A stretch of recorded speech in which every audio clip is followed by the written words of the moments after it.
हाय दोस्तों, नमस्कार। मैं एमपीजी बिजनेस प्राइवेट लिमिटेड का सीईओ मिस्टर दिलीप प्रसाद नूनिया आप सबके सामने आज फिर एक वीडियो लेकर के आए हैं। इस वीडियो का उद्देश्य जो मेरा है बहुत ही नॉवेल कोर्स। हम लोग बहुत सारा वीडियो यूट्यूब में, बहुत सारा मोटिवेशनल वीडियो हम लोग देखते हैं।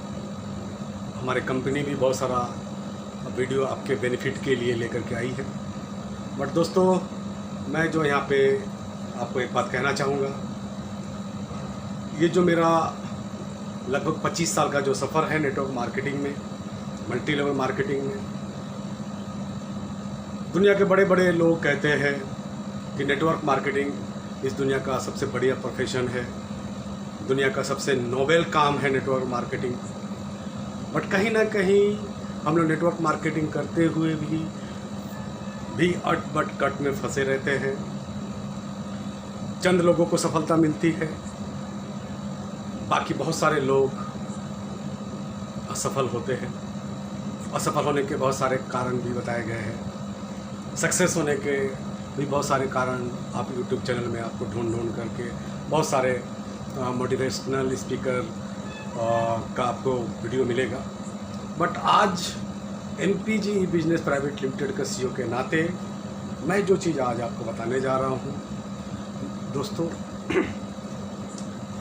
मैं क्वांटम कंपनी से जब स्टार बना, उसके बाद जब मैंने अपने आप को अपग्रेड करके जब अपनी कंपनी खोली, अपनी कंपनी चलाते हुए आज मुझे 18 से 19 साल की तरफ पे बढ़ रहे हैं, तो मुझे एक चीज़ जो मैंने बहुत गहन रिसर्च के साथ जो चीज़ मैंने पाया है, ठीक है, कि नो डाउट नेटवर्क मार्केटिंग एक नोबेल काम है।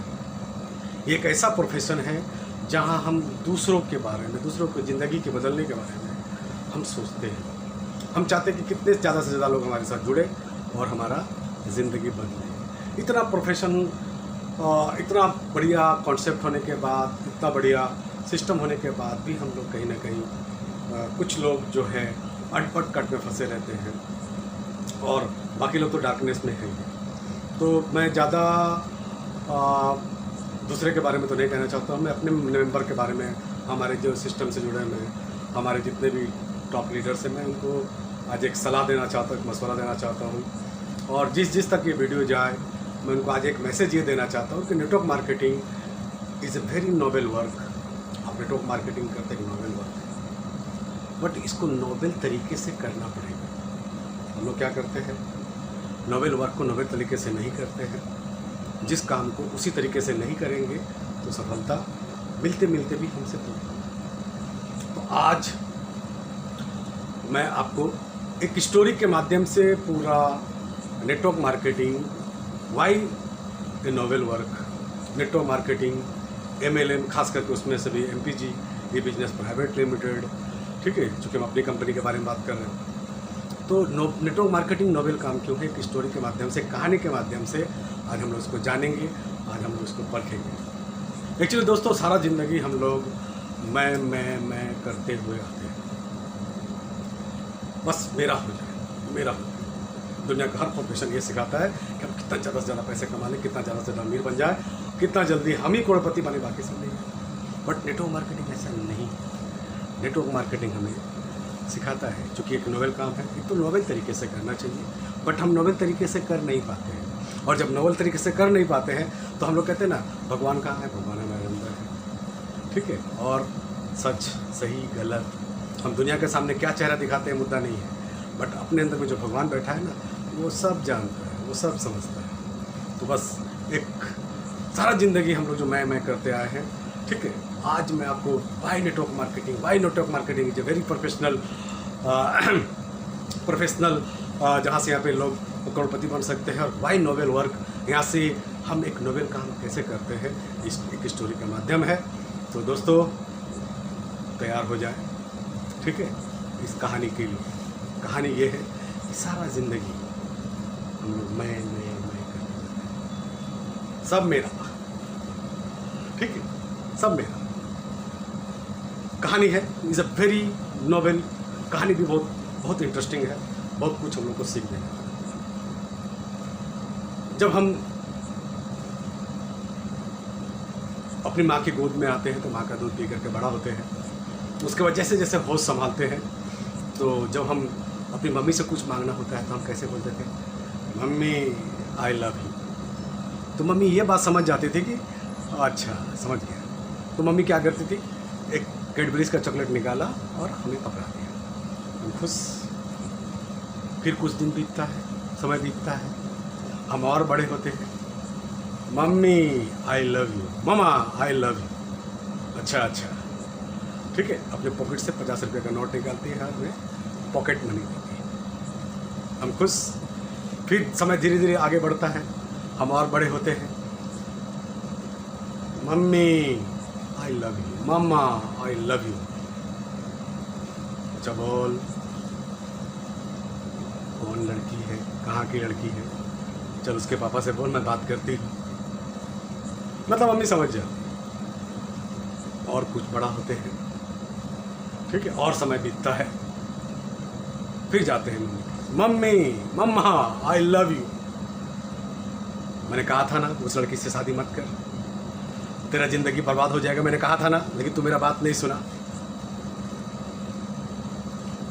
और कुछ समय बीतता है, और जब सब समय बीतता है उसके बाद फिर बच्चा अपनी मम्मी के पास में आता है, मम्मी आई लव यू। मैंने बोला ना, मैं तेरे दिए हुए स्टाम्प पेपर में साइन नहीं करूंगी, ठीक है, मैं मेरे जीते जी मैं स्टाम्प पेपर में साइन नहीं करूंगी। बॉस, उसके बाद और समय बीतता है, mummy I love you, mamma I love you. अच्छा तू मुझे वृद्धाश्रम भेजना चाहता है ना, चल मुझे भेज दे। और माँ वृद्धाश्रम चली जाती है ताकि उसके बच्चे, उसकी फैमिली शांतिपूर्वक रहे। अब मम्मी का आखिरी वक्त है, ठीक है, और आखिरी वक्त में मम्मी अल्लाह को प्यारी होने वाली है, भगवान को प्यारी होने वाली है।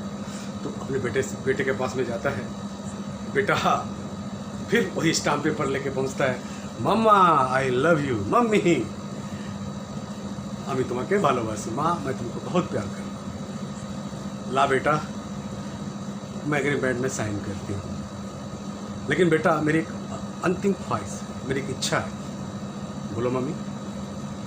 बेटा मैं चाहती हूँ कि इस वृद्धा आश्रम में एक पंखा लग जाए और एक फ्रिज ला के रख दे। बेटा चौंकता है, बेटा चौंके जाए, बेपटक। तो पूछता है, मम्मी तुम तो अब जा रही हो ऊपर, तो फिर ये पंखे का और ये फ्रिज का क्या करेंगे मम्मी?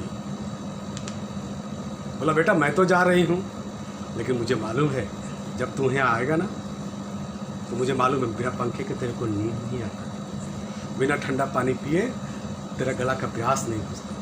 तो मैं नहीं चाहती हूँ कि तू जब यहाँ पे आए, मैं चाहती हूँ कि तू जब यहाँ पे आए, ठीक है, तो तेरे लिए एक पंखा रहे और एक फ्रिज रहे।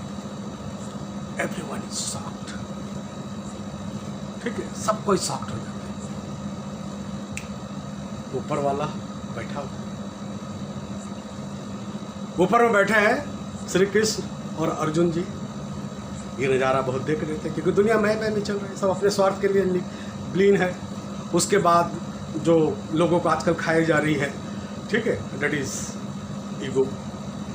तो अर्जुन कहते हैं भगवान ये लड़का सारा जिंदगी मैं करता रहा, लेकिन अभी तक इसको कुछ नहीं मिला जो मिलना चाहिए था। बोला पता है इसको क्यों नहीं मिल रहा है? चल मैं तेरे को एक एग्जाम्पल के साथ समझाता हूँ। और कृष्ण जी बोलते एक काम कर, तू सबसे पहले कोशिश कर, तू उस बंदे के पास जा और एक सोना का पोटली दे। अर्जुन भेष बदल के आया और एक सोने का पोटली जिसमें लगभग 100-200 सोने के सिक्के थे उस व्यक्ति को दिया। बोला यार तू सारा ज़िंदगी मैं किया, ले अपना ज़िंदगी सवार और जो खुशी तू खरीदना चाहता है, जो सुख तू खरीदना चाहता है, खरीद ले, ठीक है। अब वो चौंक जाता है इतना सारा सोना देख के। वो सोच रहा है सोना को कहाँ रखे, कहाँ रखे, कहाँ रखे। ये सोचते सोचते वो घर में जाता है और वो अपने हिसाब से बहुत ही घर में सुरक्षित जगह में वो सोना को रखता है। अनफॉर्चुनेटली अब वो रात में सपने देख रहा है। क्या सपने देख रहा है?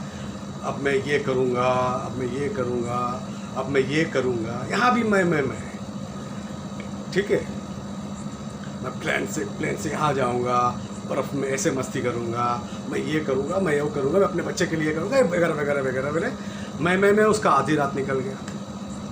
सुबह उसको बहुत ज़ोर से नींद लग गई और अचानक उसके घर में कुछ चोर आए और उसका सोना का पोटली को चुरा करके भाग गए। जब भाग गए तो भाई फिर वही दशा।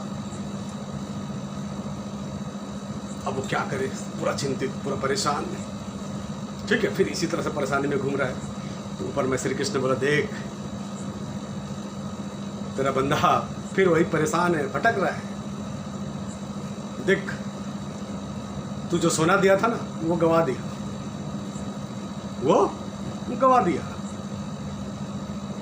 चोरी हो गया उसका। अभी वो पुलिस में रिपोर्ट लिखा करके अभी जस्ट आ रहा है कि मेरे ऐसा सा बात है, मुझे किसी ने मेरे घर में चोरी हो गया, मेरा इतना इतना चीज चला गया। बोला हाँ पार्थ, हाँ भगवान। बोला हाँ पार्थ, तो जा तू एक बार और ट्राई कर।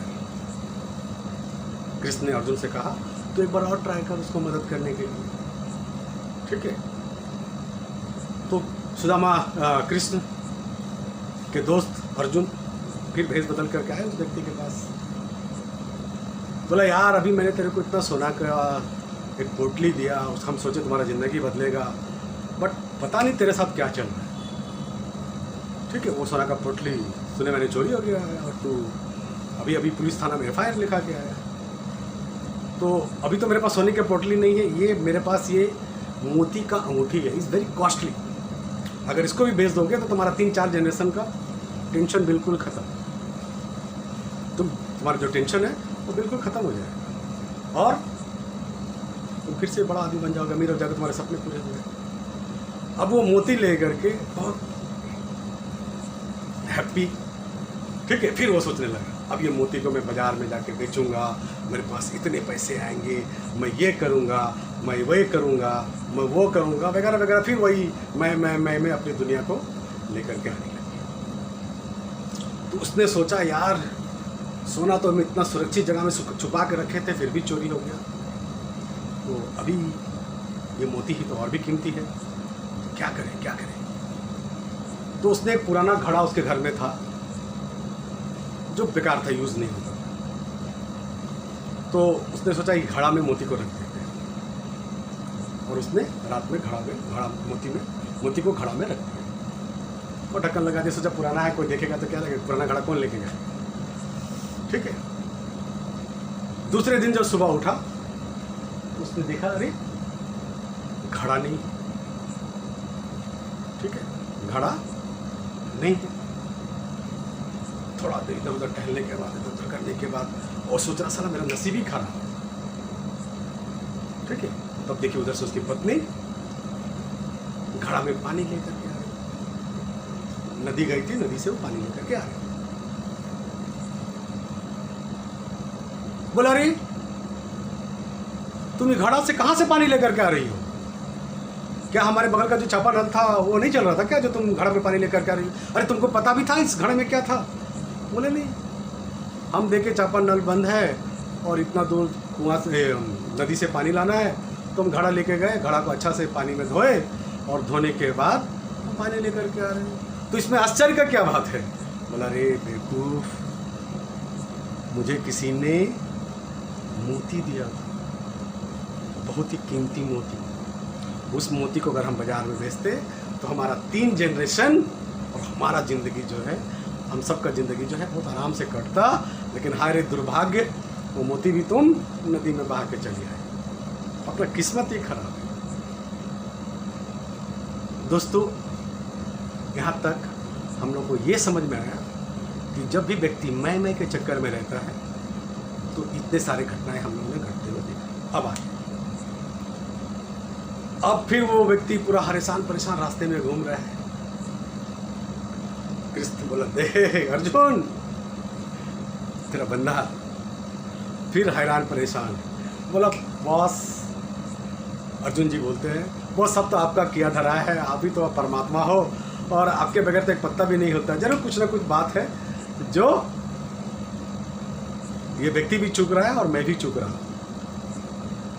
ठीक है, बोला देख अब मैं आजमाता हूँ। ठीक है, अब मैं जाता हूँ उस व्यक्ति के पास। अब कृष्ण भगवान खुद उस व्यक्ति के पास आए और 20 पैसे का सिक्का निकाल के दिए, 20 पैसे, 20 पैसे। ठीक है, एक सिक्का दिए, बोले लो भाई ये सिक्का लो, देखो तुम्हारा कुछ काम आ जाए। तो 20 पैसे का सिक्का जब देखा कि उसके हाथ में है तो देखा 20 पैसे से मेरे क्या हो सकता है, और वो 20 पैसे को लेकर के अपने आप उस व्यक्ति को कोसते हुए जा रहा था कि देखो इसने दिया भी तो मुझे 20 पैसे का दिया, अगर इसको मदद ही करना था तो कुछ बड़ा करते। ठीक है, तो इसी उधेड़ बुन में जा रहा था, तब देखा क्या कि नदी की तरफ से एक लोग आ रहे हैं। ठीक है, और उन्होंने एक मछली पकड़ के रखा हो, तो उसके दिमाग में ख्याल आया। ठीक है, उसको रोका मछली वाले को, जो मछली पकड़ के लेके आ रहा। बोले भाई रुक रुक रुक, तुम ये मछली को पकड़े हो, उसको कांटा में लटका के जा रहे हो, बेचारा छटपटा के जा रहा है। एक काम कर, तू मछली मुझे दे दे, कितने पैसे लेगा? बोला तो आप कितना दे दोगे? बोला मेरे पास तो 20 पैसे है, तू ये मछली मुझे दे दे। और 20 पैसे से उन्होंने मछली खरीदा और उस मछली को बड़े प्यार से ले जा करके फिर से नदी में जैसे ही डालने के लिए गया। ठीक है, जैसे मछली को पानी में डालने के लिए गया और जैसे हाथ ऐसे ऊपर उठाया तो देख रहा है क्या, अरे ये तो मेरा वही मोती है। और वो जोर जोर से चिल्लाने लगा, मिल गया मिल गया मिल गया। ठीक है, अब अगल बगल में जो चोर उसका घर में चोरी किया था वो घबरा गए, सोचा अरे ये व्यक्ति तो मेरे को पहचान गया। ठीक है, बोल रहा है मिल गया मिल गया। वो चारों चोर उसके सामने मांगे, बोला भाई हम गलती हो गई, हमसे माफ़ी मांगते हैं। ठीक है, हम तुम्हारा घर से सोना चोरी करके ले गए थे, तुम मेरे बारे में मत बताना किसी को, ये रहा तुम्हारा सोना, और तुम किसी को मत बताना, पुलिस को मत बताना कि हम तुम्हारा घर में चोरी किए थे, तुम्हारा सोना तुमको दे दिए। ठीक है, अब उस व्यक्ति को मोती के साथ साथ सोना भी मिल गया, वो घर आया। ठीक है, आई होप इस कहानी का आप सार समझ गए। उस व्यक्ति के दिमाग में जैसे 20 पैसा का ख्याल आया कि क्यों ना हम ये मछली तड़प रहा है, इसको छुड़ा करके इसको पानी में डाल दें। यानी जैसे ही उसको दूसरे की मदद के बारे में उसके दिमाग में आया कि इस मछली की मदद करनी चाहिए, और उस 20 पैसे से खरीद करके जैसे ही उसने उस मछली को खरीद करके उसको पानी में आज़ाद किया, वैसे ही उसका किस्मत बदलना शुरू हो गया। तो दोस्तों, जब हम दूसरे के बारे में सोचते हैं ना, दूसरे की उन्नति के बारे में सोचते हैं, जिस दिन से हम दूसरों के बारे में, ज़िंदगी के बारे में सोचना शुरू कर देंगे, हमारा उन्नति अपने आप होगा। जब तक मैं करता रहूँगा, हमारा उन्नति नहीं होगा। यही है multi level marketing. Multi level marketing का सार, मल्टी लेवल मार्केटिंग जिसने भी बनाया, बॉस हैट्स ऑफ, कि उन्होंने एक ऐसा कॉन्सेप्ट बनाया जहां हम तो अमीर बनते हैं और अपने साथ साथ में ना जाने अपने साथ साथ में सैकड़ों लोगों को अमीर बनाते हैं। There is the concept. तो नोबेल काम को नोबेल तरीके से करना चाहिए बॉस। यहाँ मैं नहीं चलता, सिर्फ मैं इनकम करूँ नहीं चलेगा। आप जिस दिन ये सोचने लगेंगे कि मेरे डाउनलाइन के लोग करोड़पति बने, वो इनकम करे, उसके इनकम के बारे में सोचते रहेंगे, तो उसका इनकम तो होगा ही होगा, बाय डिफ़ॉल्ट आपका भी इनकम होना शुरू हो जाता है। तो मैं ये कहानी के माध्यम से आपको समझाने का कोशिश किया कि नोबेल काम को नोबेल तरीके से करिए।